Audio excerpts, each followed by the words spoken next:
अस्सलाम वालेकुम बच्चों, सुप्रभात। कक्षा 10 से आज पाठ तीसरा ततारा वागियों कथा, जिसके लेखक है लीलाधर मंडलोर। एक प्रेम कथा है जिसके नायक है ततारा और नायिका है वागियों।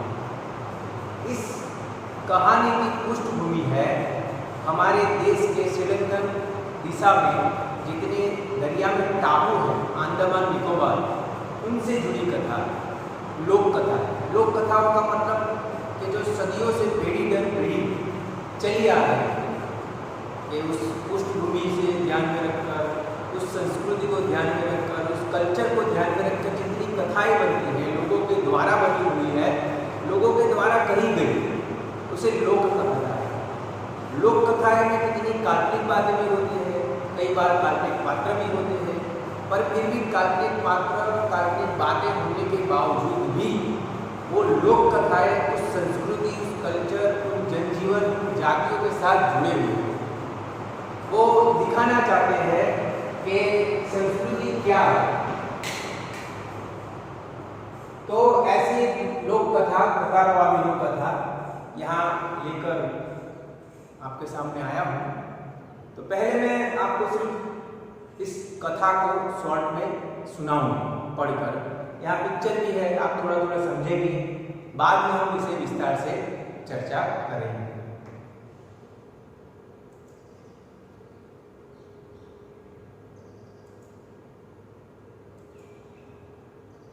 देखिए, ये भारत के नीचे का हिस्सा है, ऐसे टापू है दरिया में।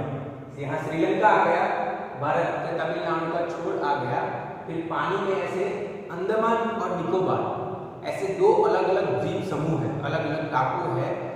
आधे टापुओं को अंडमान कहा गया, आधे द्वीप समूहों को निकोबार कहा गया। तो आखिरी जो अंडमान का द्वीप समूह टापू है उसे लिटिल अंडमान कहा गया, और उसके बाद के जितने टापू है वो हमारे भारत देश की ही प्रॉपर्टी है, हमारे देश का एक अभिन्न अंग है, पर हमारे देश से दूर है, दरिया में है, समुद्र में है, इसीलिए टापू कहा गया। निकोबार टापू समूह होते हैं।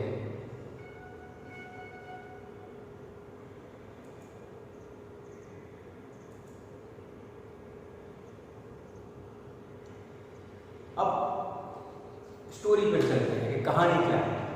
कि अंडमान द्वीप समूह का अंतिम दक्षिण द्वीप है। अंडमान द्वीप समूह का अंतिम, कि जैसे भारत से सट के जितने टापू सरे होते हैं उन्हें अंडमान कहा गया है, उसका आखिरी टापू है लिटिल अंडमान। और लिटिल अंडमान के बाद कौन सा द्वीप समूह शुरू होता है? निकोबार। जो निकोबार कहा गया है जितने द्वीप समूह, वो द्वीप समूह मतलब द्वीप मतलब जिसके आसपास पानी हो और टापू वाली जगह हो, वहां उसे द्वीप कहते हैं। और बहुत सारे समूह, द्वीपों का समूह, उसे क्या कहते हैं? द्वीप समूह। जैसे मुंबई जो सिटी है वो भी एक द्वीप समूह ही है। वो 5 भागों में, टापुओं में थी, बाद में धीरे धीरे करके ये पूरा मुंबई शहर बन गया, पर आखिर में वो था तो एक टापू का समूह था। तो जो निकोबारी जनजाति की आदिम संस्कृति का केंद्र है। अब जनजातियां किन्हें कहा गया?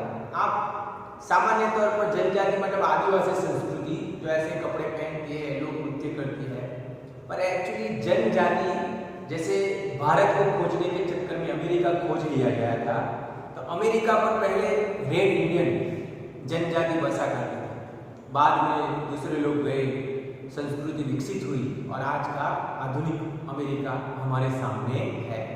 पर मूल उसकी संस्कृति है रेड इंडियन जनजाति। उसी तरह भारत की जो मूल संस्कृति है, मूल कल्चर है, जो आदिम समय से चला आ रहा है, वो आदिम संस्कृति कौन सी? ये जनजाति। जो दुनिया बदल गई, बहुत सारी चीजें बदली, पर फिर भी उन्होंने अपने आप को नहीं बदला। तो पारंपरिक तौर से उनके पूर्वज जो जीते आ रहे थे, वो आज भी ऐसे जीते हैं। इसीलिए संस्कृति के मूल देखने जाओगे, संस्कृति को अंदर से खोजने जाओगे, तो आपको ऐसे जनजातियां ही सामने आएंगी। निकोबार द्वीप समूह का पहला प्रमुख द्वीप है कार निकोबार, कि जैसे अंडमान का आखिरी द्वीप समूह है लिटिल अंडमान, तो निकोबार का पहला जो टापू है, द्वीप है, उसे कहा गया है कार निकोबार। जो लिटिल अंडमान से 96 किलोमीटर की दूरी पर है। कितने? 100 किलोमीटर, 96 किलोमीटर की दूरी पर है। मतलब कि यहाँ से समझ लो बड़ौदा से आगे दो टापुओं के बीच इतना अंतर है। टापू तो बहुत सारे हैं कि जिसमें अंडमान द्वीप समूह है और उसके बाद निकोबार द्वीप समूह है, पर अंडमान द्वीप समूह का आखिरी टापू जिसे कहा गया है लिटिल अंडमान, और निकोबार द्वीप समूह का कार निकोबार समूह का पहला जिसे कहा गया है कार निकोबार। ठीक है, इन दोनों के बीच का अंतर कितना है? 100 किलोमीटर, 96 किलोमीटर। निकोबारियों का विश्वास है कि प्राचीन काल में ये दोनों द्वीप एक ही थे। इनके विभक्त होने की लोक कथा है जो आज भी दोहराई जाती है। हमारी जो कहानी है वो यहीं से शुरू होती है कि जो दो द्वीप समूह है अलग अलग, अंडमान और निकोबार। अंडमान का आखिरी टापू लिटिल अंडमान और निकोबार का पहला टापू कार निकोबार, दोनों बीच 96 किलोमीटर की दूरी है।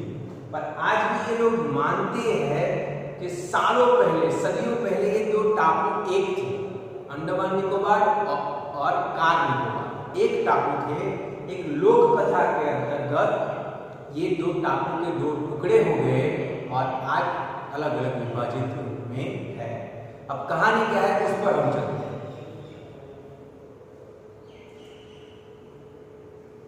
ये रहा लिटिल अंडमान और ये रहा कार निकोबार। समुद्र में 96 किलोमीटर के अंतर पर है। ये भारत से सटा हुआ है लिटिल अंडमान और भारत से थोड़ा दूर जाने पर है कार निकोबार। यहाँ से निकोबार द्वीप समूह शुरू होता है, यहाँ अंडमान द्वीप समूह का अंतिम ये द्वीप है। इन दोनों के बीच में कितना अंतर है? 96 किलोमीटर। और लोक कथा ये कहती है कि पहले ये दो टापू एक थे। ये जो प्रेम कथा है जो हम पढ़ेंगे, उस लोक कथा के द्वारा कुछ ऐसी घटना घटित हुई कि दो टापू विभाजित हो गए।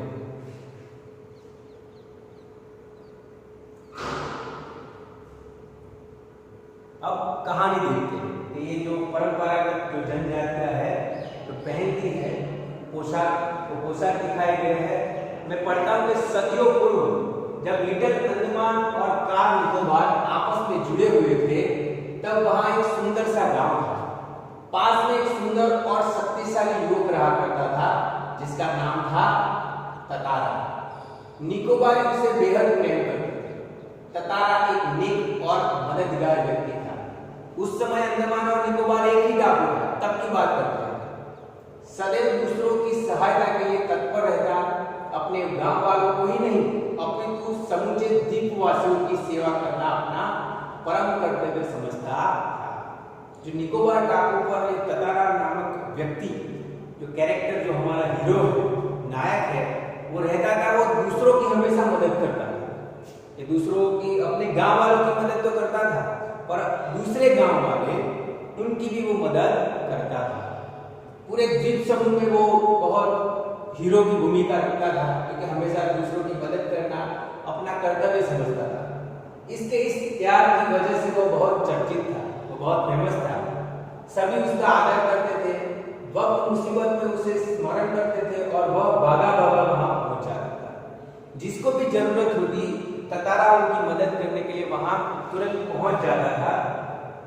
दूसरे गांवों में से पर्व त्योहारों के समय से विशेष रूप में आमंत्रित किया जाता था।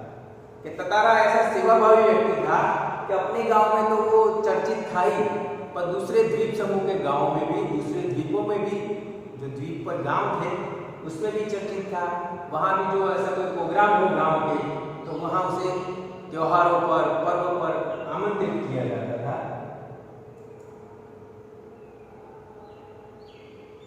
ये रहा ततारा।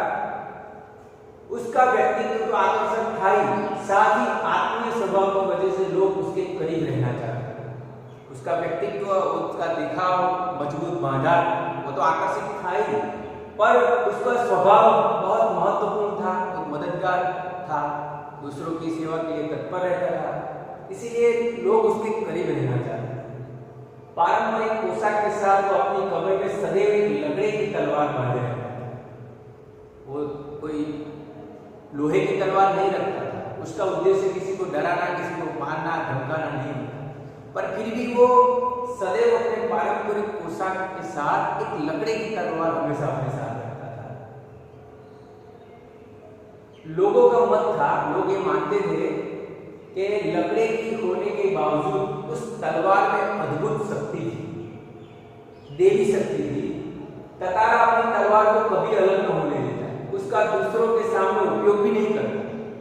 तो लोग मानते थे कि उसके पास लकड़ी की तलवार है और उस लकड़ी की तलवार में कोई देवी शक्ति, चमत्कारिक शक्ति है, और ततारा भी उस तलवार को हमेशा अपने साथ रखता, उसका प्रयोग नहीं करता, ना उसका दिखावा करता, पर वो उसे हमेशा अपने साथ रखता। किंतु उसके चर्चित साहसिक कारनामों के कारण लोग बाघ तलवार की अद्भुत शक्ति का होना मानते थे। ततारा की तलवार एक विलक्षण रहस्य थी। मूल में ततारा की तलवार तो लकड़ी की थी, पर जो व्यक्तित्व ततारा का था, जो मदद रूप था, उसका शारीरिक ढांचा इतना मजबूत था कि वो अपनी शक्ति का प्रदर्शन नहीं करता था। तो लोगों को लगता था कि उसके जो व्यक्तित्व में जो आकर्षण है कि वो कुछ सबसे अलग है, उसके पीछे कहीं ना कहीं उसकी लकड़ी की जो तलवार है, जो चमत्कारिक है, जिसमें देवी शक्ति है, इसीलिए शायद हम सब में ततारा अलग निखर कर आता है।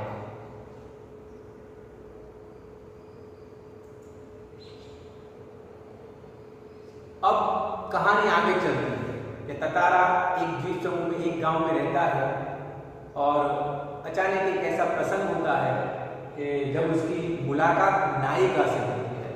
नायिका का नाम क्या है? वामिनी। एक शाम ततारा दिन भर के अथक परिश्रम के बाद समुद्र किनारे टहलने निकल पड़ा।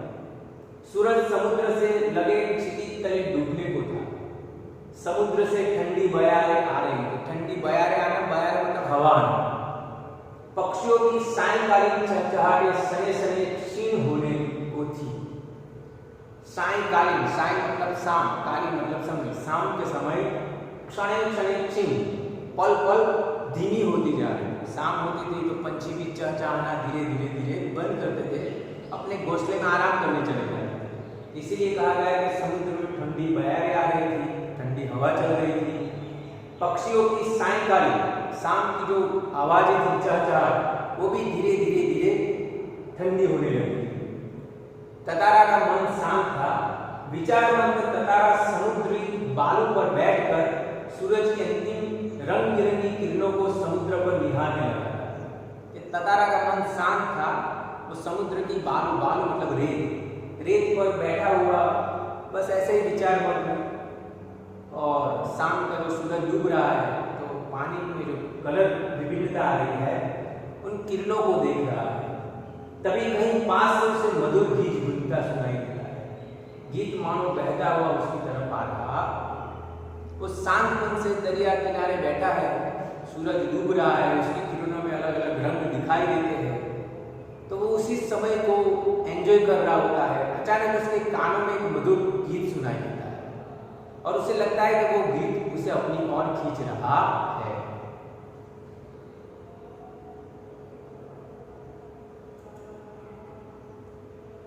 बीच बीच में लहरों का संगीत सुनाई देता है। गायन इतना प्रभावी था कि वह अपनी सुध बुध खोने लगा। लहरों के प्रबल वेग ने उसकी तंद्रा भंग की। चैतन्य होते भी वह उधर बहने को विवश हो उठा कि उसे वो गीत सुनाई देने लगा। गीत इतना प्रभावी था, इतना मधुर कंठ था कि वो न चाहते हुए भी उसकी ओर आकर्षित होने लगा, उसकी ओर चलने लगा।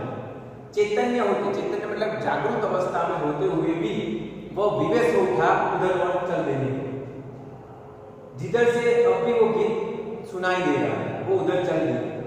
वह विकल सा उस तरफ बढ़ता गया। विकल मतलब बेबस सा। अतः उसकी नजर एक युवती पर पड़ी जो ढलती हुई शाम के सौंदर्य में बेसुध एक तट समुद्र की देह पर डूबते आकर्षक रंगों को निहारते हुए गा रही थी। यह एक श्रृंगार गीत था। श्रृंगार गीत मतलब प्रेम का गीत था कि वो जिस तरफ स्वर उसे सुनाई दिया, वो इतना उस स्वर में खो गया कि उस स्वर की तरफ न चाहते हुए भी चलने लगा। उसने देखा कि समुद्र किनारे एक लड़की, एक युवती प्रेम का गीत गा रही है।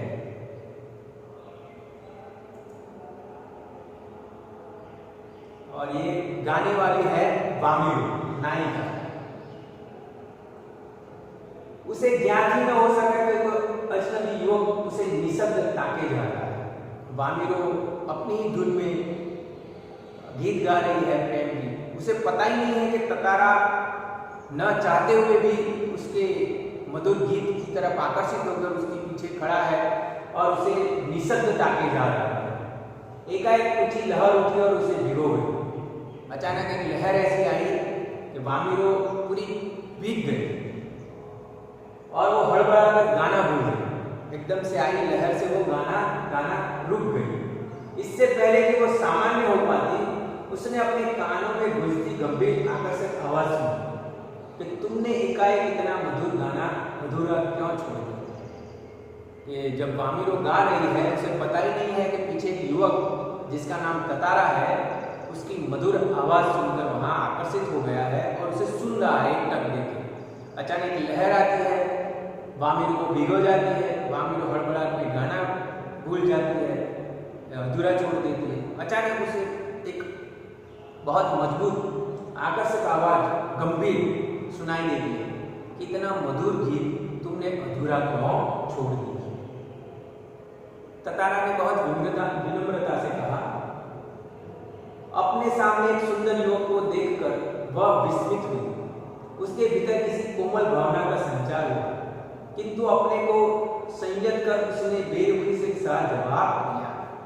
उसने जहां से आवाज आई उधर देखा तो एक सुंदर युवक खड़ा था। वो था ततारा। पहले तो वो आकर्षित हुई कि हाँ बहुत सुंदर युवक है, उसे मेरा गाना अच्छा लगा। पर अचानक वो अपने आप को संभाल लेती है और किसी अजनबी युवक से जैसे बात की जाती है वैसे बेरुखी के साथ उसे जवाब दिया। क्या जवाब दिया?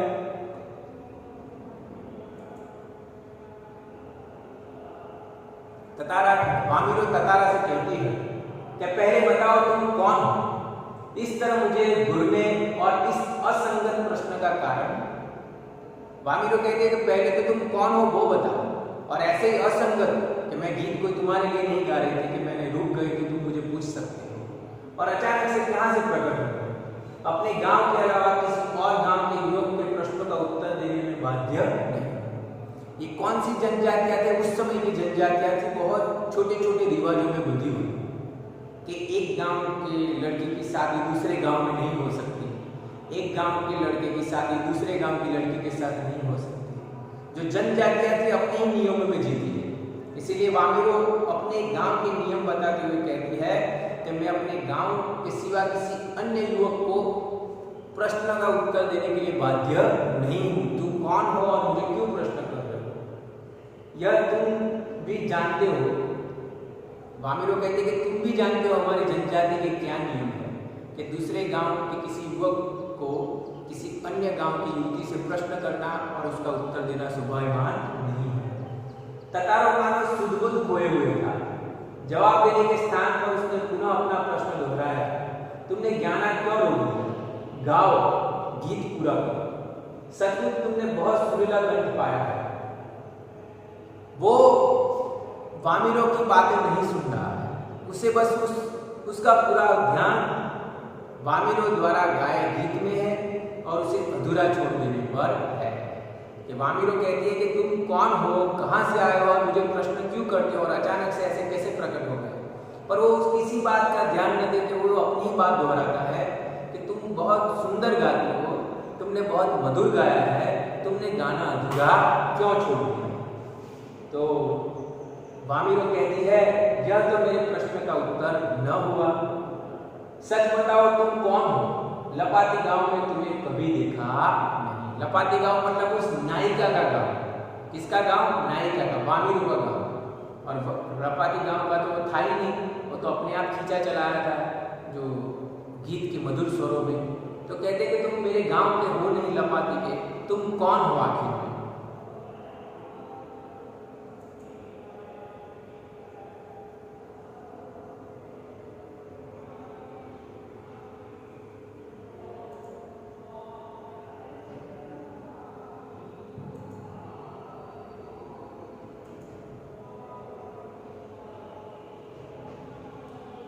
ततारा मानो सम्मोहित था उसके कानों में युवती की आवाज ठीक से न पहुंच सकी। उसने पुनः विनय के साथ कहा, तुमने ज्ञाना क्यों रो, गाओ ना। वो इतना आकर्षित हो चुका था उस गीत में, उस मधुर आवाज में, कि युवती उससे क्या प्रश्न कर रही है उसका उत्तर न देते हुए अपनी ही बात दोहराता रहता है। आखिर में युवती की वो झुंझला उठी, वह कुछ और सोचने लगी। अतः उसने निश्चय पूर्वक एक बात पुनः लगभग विरोध करते हुए कड़े स्वर में कहा, ठिठता की भी हद है। ठिठता मतलब कि एक ही बात तुम दोहराते रहते हो, मेरी बात सुनते ही नहीं हो। मैं जब से परिचय पूछ रही हो और तुम बस एक ही राग आलाप रहे हो, गीत गाओ गीत गाओ। आखिर क्या तुम्हें गांव का नियम नहीं मालूम कि अब बेरू के साथ वानरों से झगड़ने लगते हैं कि तुम्हारी ठिठता की भी कोई हद है।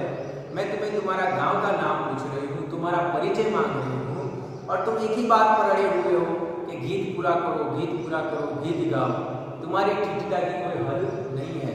तुम्हें क्या हमारे गांव के रिवाज पता है कि नहीं है? इतना बोलकर वह जाने के लिए तेजी से मुड़ी। उसे लगा कि इस यीशु को सुनने वाला नहीं, कहने वाला नहीं, तो ततारा अपने गांव की तरफ जाने के लिए मुड़ पड़ी। ततारा को मानो वामिरू मुड़ पड़ी। ततारा को मानो कुछ होश आया। उसे अपनी गलती का एहसास हुआ। वह उसके सामने रास्ता रोककर मानो गिड़गिड़ाने लगा, मुझे माफ करो, जीवन में पहली बार मैंने इस तरह विचलित हुआ। तुम्हें देखकर मेरी चेतना लुप्त हो गई। मैं तुम्हारा रास्ता छोड़ दूंगा, बस अपना नाम बता दो। ततारा ने विवशता में आग्रह किया। उसकी आंखों युवती के चेहरे पर केंद्रित थी। उसके चेहरे पर सच्ची विनय थी कि ततारा की बातें सुन नहीं रहा, ततारा बातें सुन नहीं रहा है। वामिरा उसको परिचय पूछती रहती है। ततारा उसे गाने को ही विनय करता है। आखिर में युवती वामिरो गुस्से से अपने गांव की ओर चल पड़ती है। तब ततारा एकदम जागरूक होता है। उसे लगता है कि शायद ये जो नायिका है उसे रूठ गई है, खफा हो गई, तो इसमें उसका रास्ता रोक देता है और कहते हैं मुझे माफ करना, जीवन में पहली बार ऐसी परिस्थिति में मैं हूँ कि पहली बार मैं ऐसा विचलित हो गया। पहली बार इतना मधुर संगीत मैंने सुना है, ऐसा स्वर मैंने सुना है और मैंने तुझे देखा तो मेरी चेतना लुप्त हो गई। मैं पता नहीं कहाँ खो गया। तो ऐसे मेरे साथ पहली बार हुआ है। मैं तुम्हारा रास्ता छोड़ दूंगा, बस अपना नाम बता। अब वामिरो देखती है कि ततारा की बातों में सच्चाई है, उसकी आंखों में सच्चाई है, तो वो अपना नाम बता देती है कि वामी। बस इतना बोल के वो निकल जाती है। एक रस बोलती आवाज उसके कानों में पहुंचती है, वामी। वाह कितना सुंदर नाम। ततारा ये सोचता है। ततारा पूछता है कि कल आओगी ना? ततारा ने याचना भरे स्वर में कहा, नहीं, शायद कभी नहीं। किसने कहा? पूछा कि कल तुम आओगी ना? बहुत याचना भरे विनती स्वर में कहा। तब नायिका कहती नहीं, शायद कभी नहीं। वामिरो ने अन्य मनस्तापूर्वक, अन्य मनस्तापूर्वक मतलब जिसका अपने मन पर कोई कंट्रोल नहीं है, एक टक ही देखता जा रहा है। वो ततारा के सिवाय कुछ सोच नहीं रहा है ना, अरे वामिरो के सिवाय उसी पर नजर गड़ाए हुए है और क्या बोल रहा है, क्या सुन रहा है, उसे कुछ समझ में आ रहा नहीं है। उसे कहते अन्य मनस्तापूर्वक कहा और झटके से लपाटी की तरफ यीशु सी दौड़ पड़े। वो अपने गांव की तरफ चली गई। पीछे ततारा के वाक्य गूंज रहे थे, वामिरो मेरा नाम ततारा है, कल मैं इसी चट्टान पर प्रतीक्षा करूंगा, तुम्हारी बाट जोड़ूंगा, जरूर आना। वामिरो रुकी नहीं, भागती गई। ततारा उसे जाते हुए निहारता कि नायक और नायिका में वार्तालाप हो रहा है कि नायक ने पूछा कि मैंने जीवन में पहली बार ऐसा क्षण अनुभव किया कि मैं बेसुध सा हो गया हूँ, मैंने इतना मधुर कंठ सुना, मैं तुम्हें देखा तो देखता ही रह गया, तो मैं तुम्हारे प्रश्नों का उत्तर नहीं समझ पाया, ना मैं अपना परिचय दे पाया, पर मैं तुम्हारा रास्ता नहीं रोका, सिर्फ अपना नाम बता। तो वामिनी को लगता है कि जो ये लड़का है, युवक है ततारा, उसकी आंखों में सच्चाई है, उसने जीवन में पहली बार ऐसा क्षण अनुभव किया है, इसलिए वो अपना नाम बताती है वामिरो। वामिरो भी ऐसे बोलती है जैसे हवा में मधुर गीत उठता है ततारा कहता है बहुत सुंदर नाम है, कल फिर तुम यहाँ आओगी ना? वामिरो कहते नहीं, कभी नहीं। तो ततारा कहता है कि मैं तुम्हारी यहाँ राह देखूंगा, मेरा नाम ततारा है, मैं इस चट्टान पर तुम्हारी राह देखूंगा, बाट जोड़ूंगा। पर ये सुने ना सुने, वामिरो गांव की ओर भाग जाते हैं। आने वाले भाग में जो पाठ का आधे का जो स्टोरी है मैं आपको सुनाऊंगा। अभी के लिए इतना।